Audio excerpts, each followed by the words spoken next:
اس کو ہم پڑھیں گے کہ حضور نے ماں کے ساتھ جو یثرب کی جانب سفر کیا تو اس میں کیا واقعات پیش آئے اور کس طرح وہ سفر کیا۔ تو فرماتے ہیں کہ از روئی کے نو عروس عبد المطلب آمنے شوہر جوان و ارجمند خود را از دست داده بود پیوست مترصد فرصت بود که به یثرب برود و آرامگاه شوهر خود را از نزدیک زیارت کند و در ضمن از خویشان خود در یثرب دیدار کند۔ کہتے ہیں کہ جب سے جناب عبد المطلب کی بہو نے یعنی حضرت آمنہ نے اپنے جوان شوہر کو، کیونکہ حضرت عبداللہ جوانی میں ہی اپنے جوان شوہر کو بہرحال کھو دیا اور وہ فوت ہو گئے، تو اس زمانے سے اس عمر تک کہ جب تک حضور علیہ الصلوۃ والسلام مثلا اپنی ماں کے پاس 5 سال کے بعد واپس آ جاتے ہیں، بی بی کی یہ خواہش تھی مسلسل کہ مجھے فرصت ملے میں اپنے شوہر کی آرام گاہ پہ جاؤں، ان کی قبر کی زیارت کروں، کچھ وقت وہاں پہ رکوں، اور پھر اس کے ساتھ ساتھ بی بی کے میں نے بتایا تھا کہ جو میکے تھے وہ یثرب میں رہتے تھے، مدینہ جو اپڈیٹڈ اس کا نام ہے، تو وہ یثرب میں رہتے تھے اور میں ان کو بھی جا کر کیا کروں، ان کو بھی مل کے آؤں۔ تو باخود اندیشید کہ فرصت مناسبی به دست آمده و فرزند گرامی او بزرگ شده است و می تواند در این راه شریک غم او گردد۔ اپنے آپ سے کہا کہ یہ بہترین موقع ہے کہ بیٹا بھی اب بڑا ہو گیا ہے کہ جو اس سفر میں میرے ساتھ ساتھ ہوگا، اور کیا بہتر کہ میں یہ سفر جو ہے اب کروں اور جاؤں، اپنے شوہر کی قبر پر بھی جاؤں اور میکے کو بھی مل کے آؤں۔ آنان با ام ایمن بار سفر بستن۔ خوب پیغمبر گرامی اسلام جناب آمنہ اور ام ایمن ان تینوں نے جو ہے اپنا رخت سفر باندھ لیا، وراہ یثرب را پیش گرفتن، اور یثرب کی طرف وہ چل پڑے،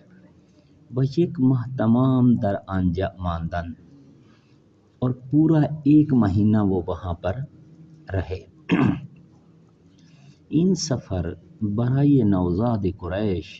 با ناراحتی های روحی تمام بود و زیرا برای نخستین بار دیدگان او به خانه‌ای افتاد که پدرش در آن جان داده و به خاک سپرده بود۔ یہ سفر جو تھا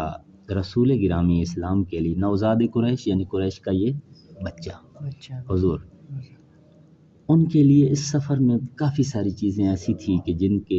جن کو ملاحظہ فرمانے کے بعد حضرت کے دل و دماغ پر کیا ہوا، یعنی ایک طرح سے ناراحتی ہوئی، تکلیف ہوئی، غم آپ کے دل میں، اور پہلی دفعہ آپ نے اپنی آنکھوں سے اس گھر کو دیکھا، اس جگہ کو دیکھا کہ جہاں پر آپ کے جو والد بزرگوار تھے انہوں نے اپنی جان دی تھی اور جہاں پہ ان کو دفن کیا گیا تھا۔ و طبعا مادرش تا آن روز برایش چیزهایی از پدر نقل کرده بود، اور یہ طبیعی بات ہے کہ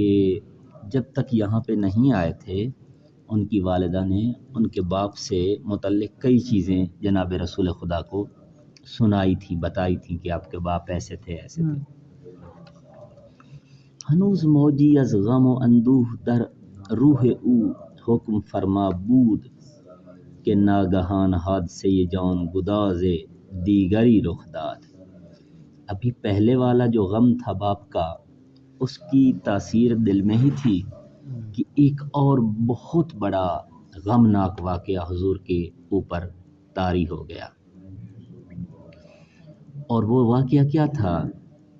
وہ واقعہ یہ تھا کہ امواجی دیگر از حزن و اندوہ بے وجود آورد،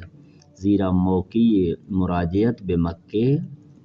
مادر عزیز خود را درمیان راه در محلی به نام ابوا از دست داد۔ کہ جب واپس آ رہے تھے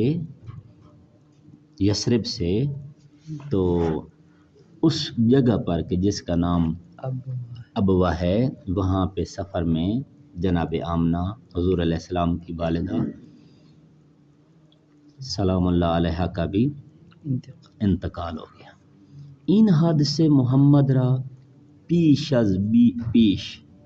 از پیش درمیان خویشاوندان عزیز و گرامی کرد۔ جب آپ کی والدہ بھی فوت ہو گئی تو اب رشتہ داروں کی دلوں میں اور زیادہ حضور کے لیے محبت بڑھ گئی کہ یہ بچہ وہ ہے کہ جس کا والد بھی فوت ہو گیا ہے اور والدہ بھی فوت ہو گئی۔ و یگانه گلی که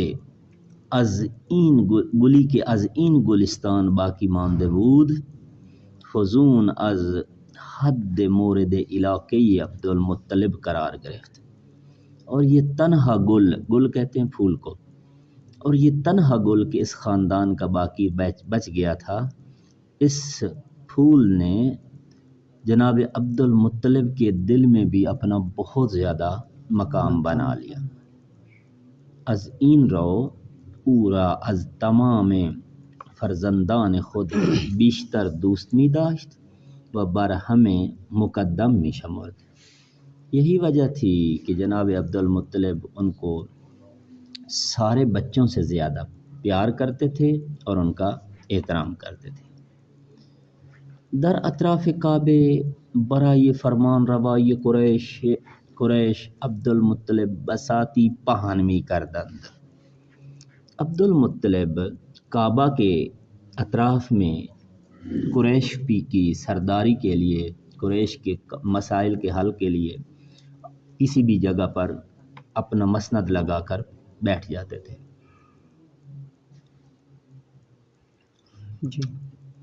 سران قریش و فرزندان او در کنار بساط او حلقه می زدند و هر موقع چشم او به یادگار عبدالله می افتاد دستور می داد که راه را باز کنند تا یگانه بازمانده عبدالمطلب را روی بساطی که نشسته است بنشانند۔ اچھا، جب قریش ان کے گرد دائرہ بنا کے بیٹھ جاتے تھے تو حضرت کو جب کبھی اپنے بیٹے عبداللہ کی یاد آتی تو حضرت فرماتے تھے کہ ایسا کرو کہ ایک اور یعنی مسند بچھاؤ اور عبداللہ کے بیٹے کے لے آؤ اور میرے ساتھ لا کر ان کو بیٹھا دو۔ قرآن مجید در سورہ ضحیٰ از دورہ یتیمی پیمبر چنین یاد می کند۔ قرآن مجید سورہ ضحیٰ کے اندر پیمبر کی یتیمی کا جو زمانہ ہے اس کو اس طرح سے بیان کرتا ہے، الم یجد کا یتیمن فآوا، کہ مگر تو را یتیم نہ یافت و پناہ نہ داد، کہ اے پیمبر کیا اللہ نے آپ کو یتیم نہ پایا اور آپ کو پناہ نہ دی؟ حکمت یتیم گشتن نوزاد قریش برائے ماں چندان روشن نیست۔ یہ ہمیں نہیں پتہ کہ حضور علیہ الصلوۃ والسلام کو اللہ نے بچپن میں ہی کیوں یتیم بنا دیا۔ ہمین قدر میدانیم سیل خروشان حوادث بھی حکمت نیست، لیکن ہمیں یہ پتہ ہے کہ یہ جو حوادث پیش آئے ہیں یہ حکمت سے خالی نہ تھے، ان میں بہت بڑی حکمت تھی۔ ولی با این وضع می توان حدث زد کہ خدا خواست رهبر جهانیان پیشوای بشر پیش از آن که زمام امور را به دست بگیرد و رهبری خود را آغاز کند شیرینی و تلخی روزگار را بچشد۔ لیکن جو ہم ایک احتمال یا ایک اندازہ لگا سکتے ہیں وہ یہ ہے کہ خدا یہ چاہتا تھا کہ عالمین کا پیشوا، پورے بشریت کا سید و سردار، اس سے پہلے کہ اپنی مسند پہ فائز ہو اور مقام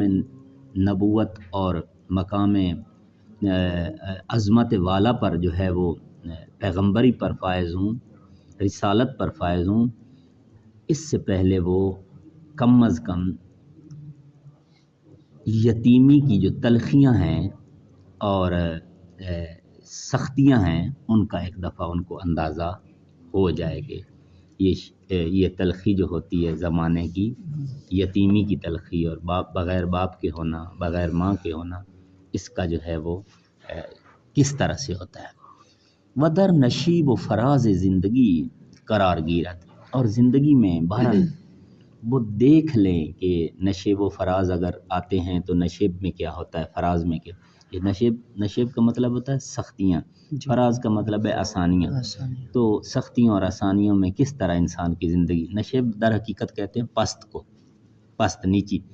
نیچی یعنی پستی۔ میں نے اس کا معنی اس لیے سختی کیا ہے کہ وہ جب پستی کی طرف جائیں گے تو سختی ہوتی ہے۔ خوب، تو تا روحی بزرگ و روانی بردبار و شکیبہ پیدا کند و تجربه های از سختی ها بی اندوزد و خود را برای مواجه